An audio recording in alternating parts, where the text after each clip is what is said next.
Okay. Freilich Nei Tevis and Freilich Vach. Hey Tevis is the day which is the victory of Chabad in the federal courts for the Rebbe's farm.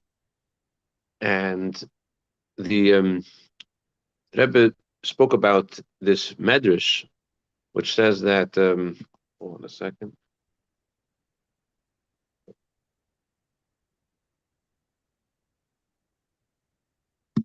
The medrash says that, how to get rid of this background thing? I don't know. That's better. Okay, the medrash says that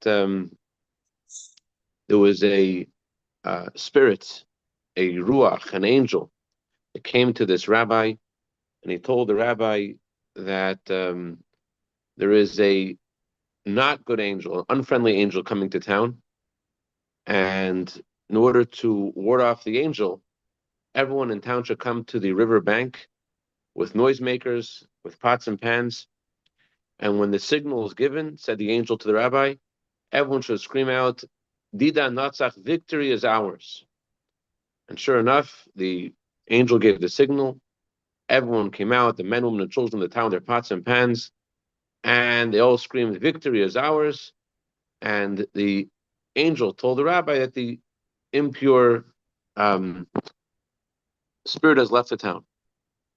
So the Rebbe quoted this medrash in reference to the federal court case about the ownership of the Rebbe's library, and spoke about how Dida Notzach, how this is a day of the 5th of Tevis, is a day when the Dida Notzach, when the victory is ours, the Svarim, the holy books, are victorious, and they were awarded to their where they need to be in the library of the Rebbe. But this, beyond being just a court case about the ownership of Svarim, about books, this court case was something that really affected the Rebbe's health, and something that it's hard for us as regular human beings to appreciate what the meaning is of the ownership of these books is to a tzaddik, to the Rebbe, and they're being where they're being in their rightful place, what that means. But the Rebbe spoke about this, how the Svarim, the holy books, were in a state of captivity, and this could be said about the Rebbe himself, being in a state of captivity until the Sfarim were released, because, as I said, the Rebbe himself was very affected by the court case medically as well. And every day during the court case, the Rebbe would go to the Ohel to pray all day. And it's not just a victory of books being being the ownership of the books, but it's something which has to do with the destiny of the Jewish people, and the victory of good over evil, and something which has to do with each of us personally. The not only about acquiring holy books on this day, which this is a day associated with holy books, and as Rebbe said, this is a day to support libraries, and give a shameless plug to our library, Baruch Hashem, which this week has surpassed 100,000 transactions, Baruch Hashem. So it's time to support and to broaden libraries. But beyond that, this is also a day that we are empowered to say Dida Natzach, to establish victory in ourselves over all things that stop us from being the way we're meant to be. Today, when Hashem empowers us to be free, just like in the time of the Alter Rebbe, when he was freed, this was a day, the Alter Rebbe's freedom was something that brought freedom to all the Jewish people forever. And the Mittler Rebbe, when he was in prison, and the previous Rebbe, when he was in prison, so too the day of Hey Tevis, when our Rebbe, so to speak, left this time of anguish and pain, is a time when each of us is empowered to leave all of the negative things that hold us back from being who we're meant to be. And on that note, I want to share with you two things tonight. I want to share with you a story I heard this week from Rabbi Bucket, who I was privileged to study with. A student in the yeshiva here in Los Angeles in 10th grade and 11th grade. And Also want to share with you a story that I read tonight. Both stories exemplify this idea of perseverance and faith in Hashem, despite all odds. Right, book had said that there was this woman in the I think it was in the early 50s or 60s, I don't remember, who was married for 5 years without children, and she tried all kinds of treatments, and she heard about this doctor in New York. She came to New York from Israel to try a certain treatment, and unfortunately, the treatment didn't work out. But she was visiting New York, and she had some friends here, and her friends told her that she's an excellent teacher, and she's here in New York, and there's a school that needs a teacher, and while she's here, maybe she would consider teaching in the Chabad girls' school in Brooklyn, in Beis Rivka. They need a teacher. But she told her friends, "You don't know why I'm here. I don't have any strength to go and teach right now." Basically, she was so exasperated because of her own. She was so upset about her situation, trying to have a child and being unable to have one. But one of her friends told her, why don't you go to the Rebbe and ask Rebbe for a blessing? You're here in New York anyways.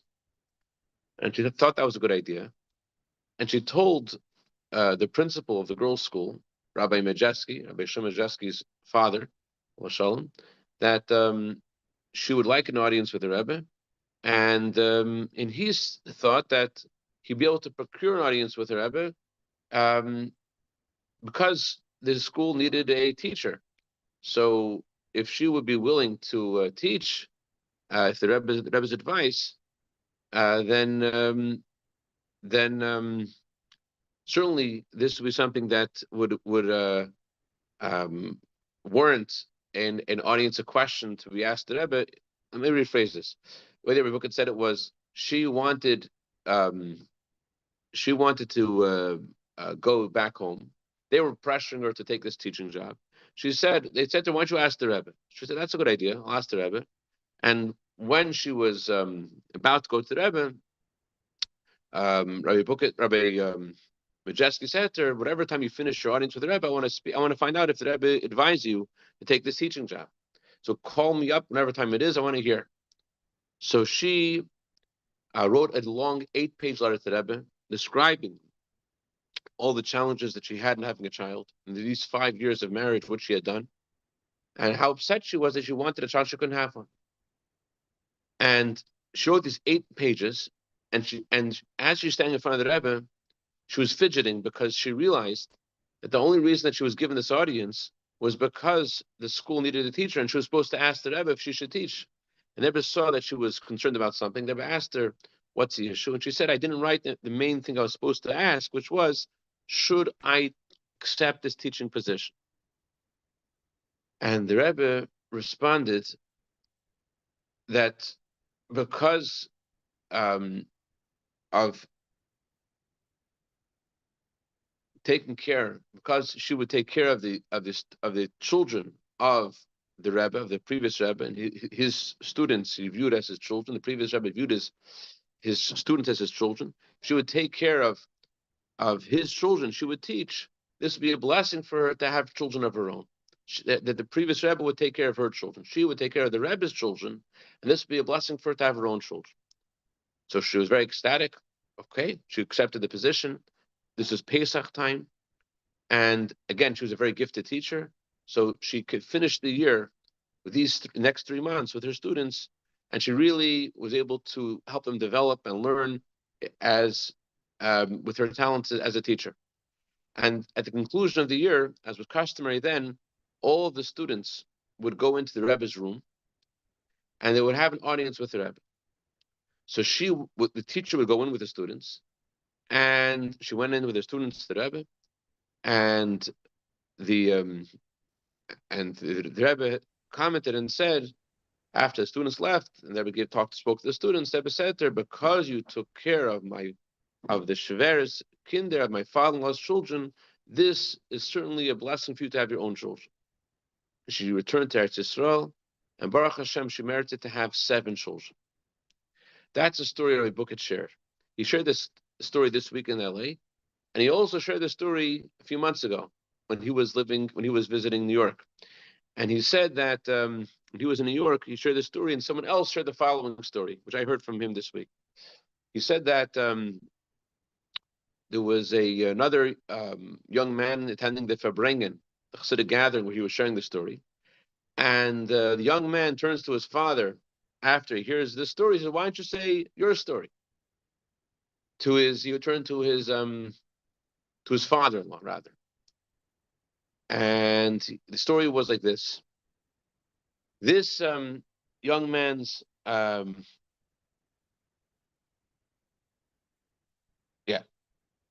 this young man's father-in-law was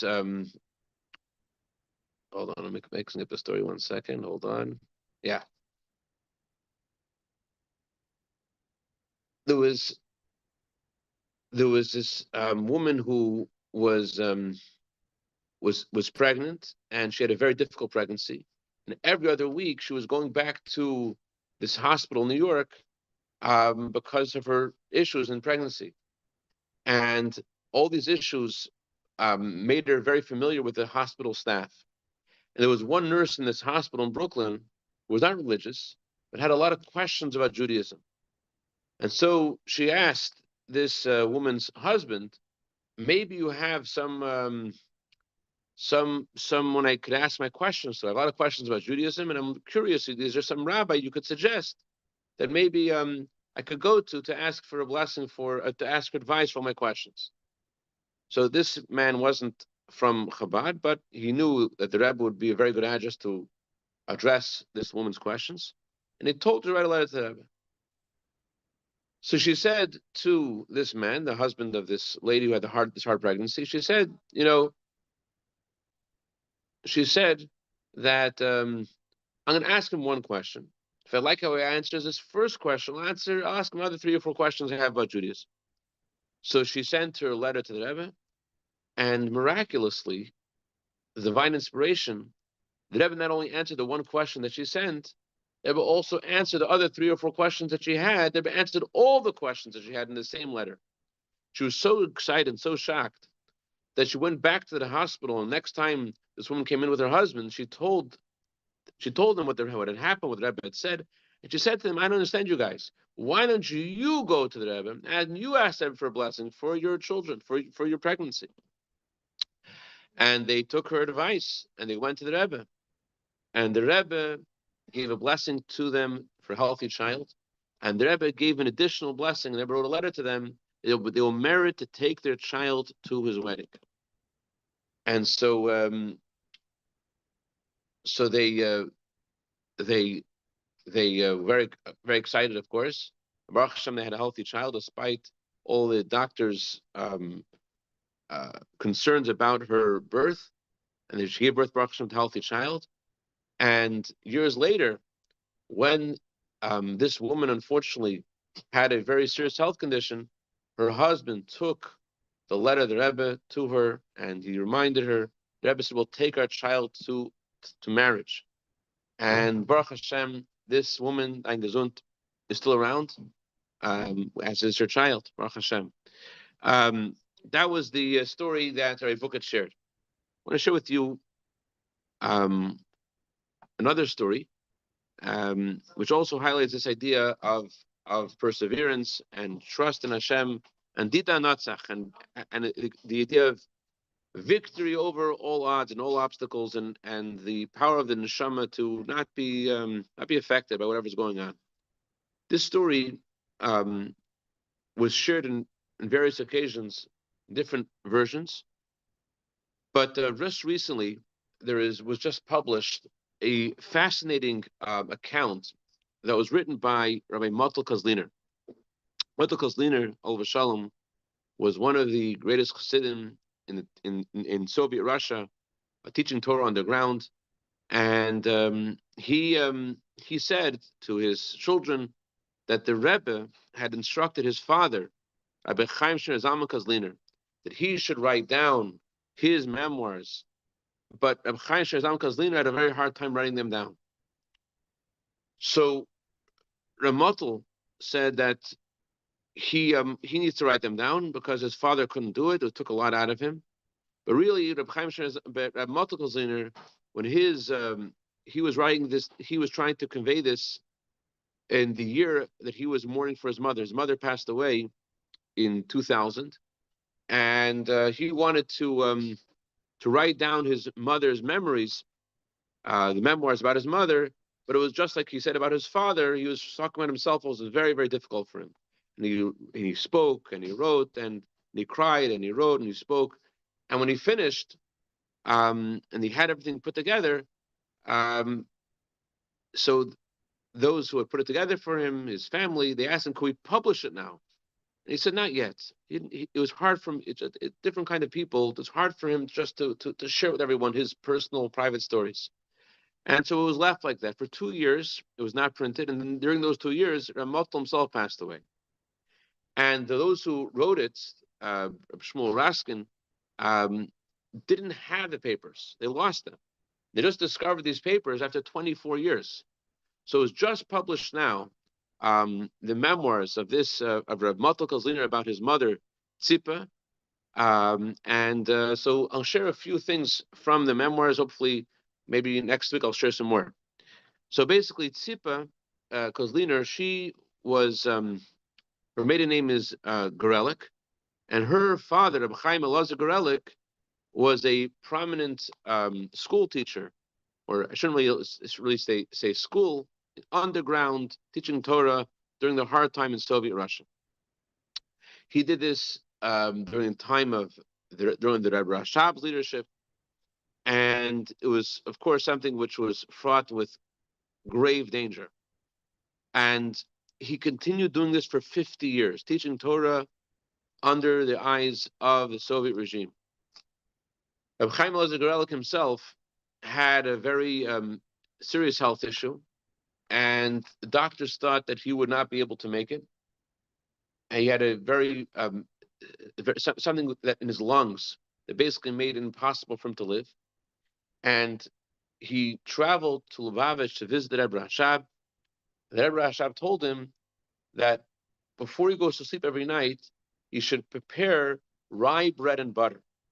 And in the morning, when he says the morning blessings and he washes his hands, he should say the bracha and he should right away say hamotzi, and he should have rye bread and butter as soon as he wakes up. He did this when he came back home, and he lived another 30 years, thank God, without any issues. He was eventually arrested for the sin of teaching Torah to children, and he was interrogated for 6 months, and eventually he was sent to Chimkent in Kazakhstan, in the same region that the Rebbe's father was exiled to. And he was someone who really lived with great sacrifice. He was um, one of the more successful teachers during the time of the Soviet regime. The Rebbe Rashab told him that he should take responsibility for the children of Rabbi Yaakov Zachariah from Skalik. Yaakov Zachariah was one of the Chassidim, the Rebbe Rashab, who would travel around building new schools, and he couldn't take care of his own children because he was traveling around and running away from the KGB. And the Rebbe Rashab said to Reb Chaim Elazar that you should not let the nest of Yaakov Zachariah to be scattered, meaning you should take care of all four of his children. They should all be together with you. And he took care of his children. That was a kind of home that Tzipa Kozliner grew up in. And she married the son of Rab Baruch Yosef Kozliner. Baruch Yosef was a teacher in a town called Disne, and she married his son, Rab Chaim Shneizalman Kozliner.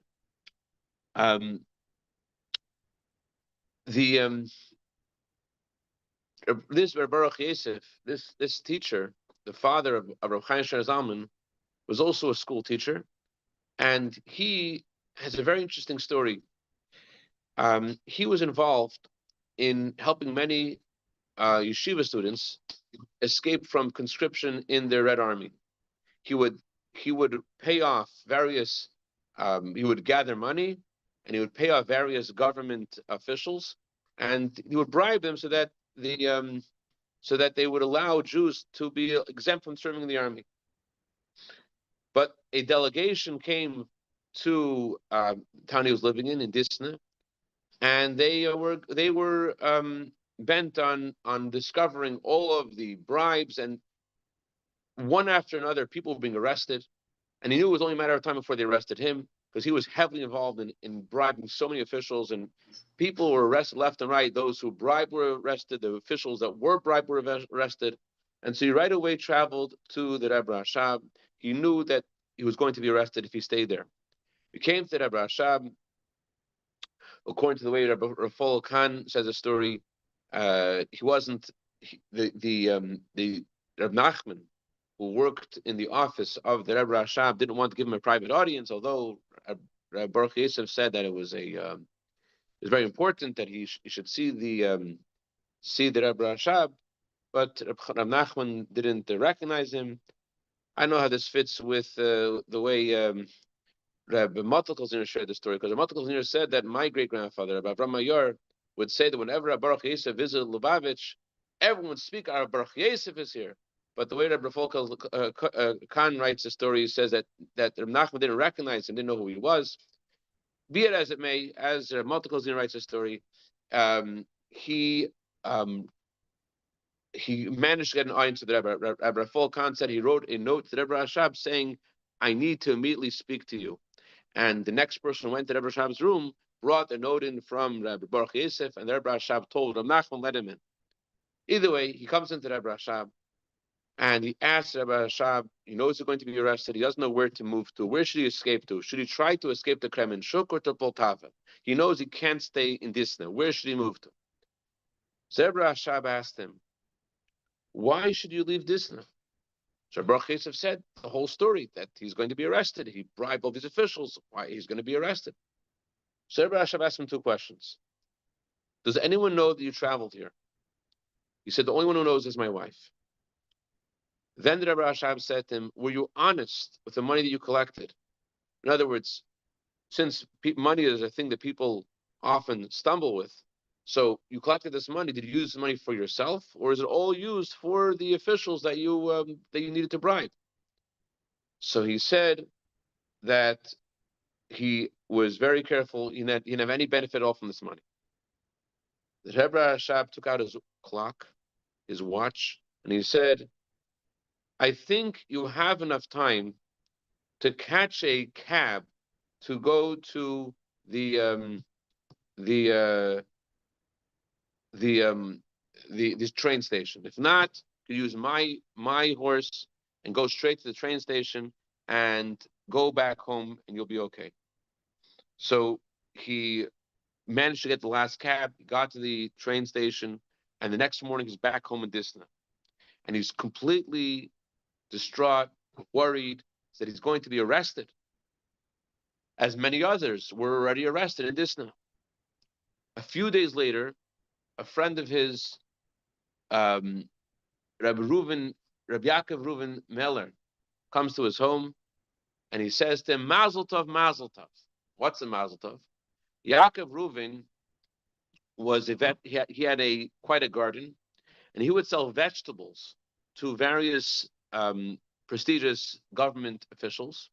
He would travel around, and he said he would go to a certain official who was when he came to his home, the official wasn't there. His wife was there, and his wife confided in him the following thing. She was completely distraught. She was crying. She said what happened was, she said that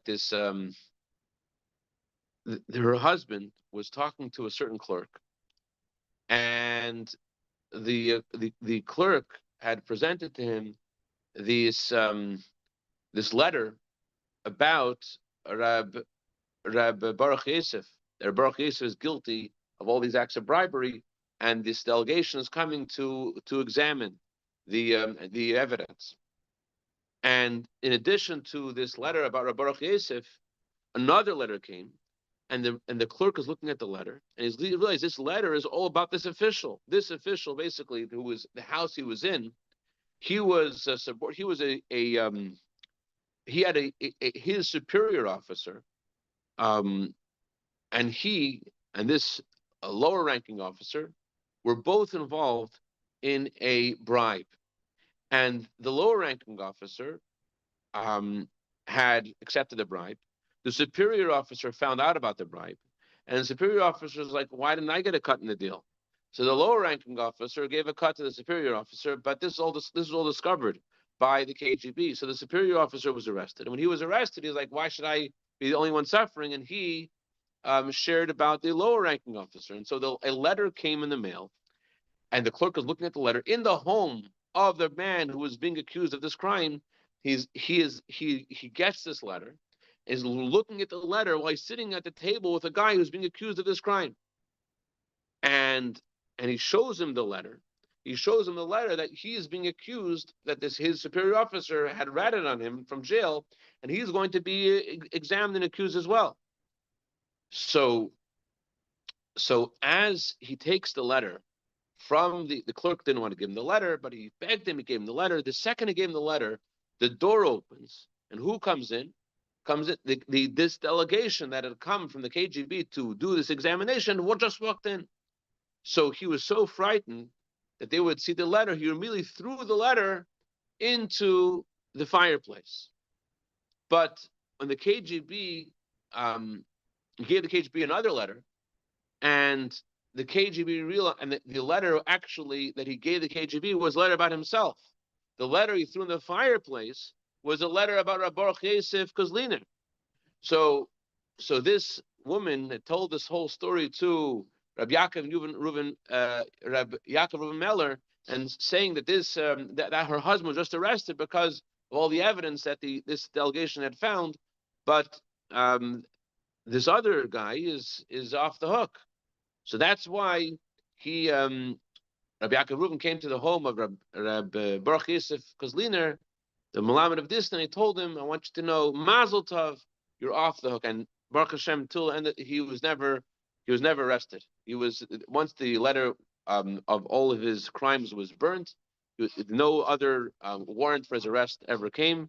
Baruch Hashem, he was able to have his own personal Dida Notzach and freedom. Bottom line is that we have to say to Hashem, to ourselves, Dida Notzach, and realize that there's nothing that really can hold us back from being the way we're meant to be. And there's Dida Notzach, the victory of the Sfarim is only the beginning of the victory. We still have all the Sfarim of the Rebbe. It's still stuck. It's still in Russia, which has to be redeemed. And all the Jewish people need to be redeemed from the exile. And today's a day we need to widen, broaden, and strengthen our personal libraries and the communal libraries, and through this to bring the Geula, the redemption of all the Sepharim and all the Rebbe's Chafetzim, till we see the Emes Geula B'Karav Mamish, L'chaim L'chaim. Amen. Thank you. Chaim.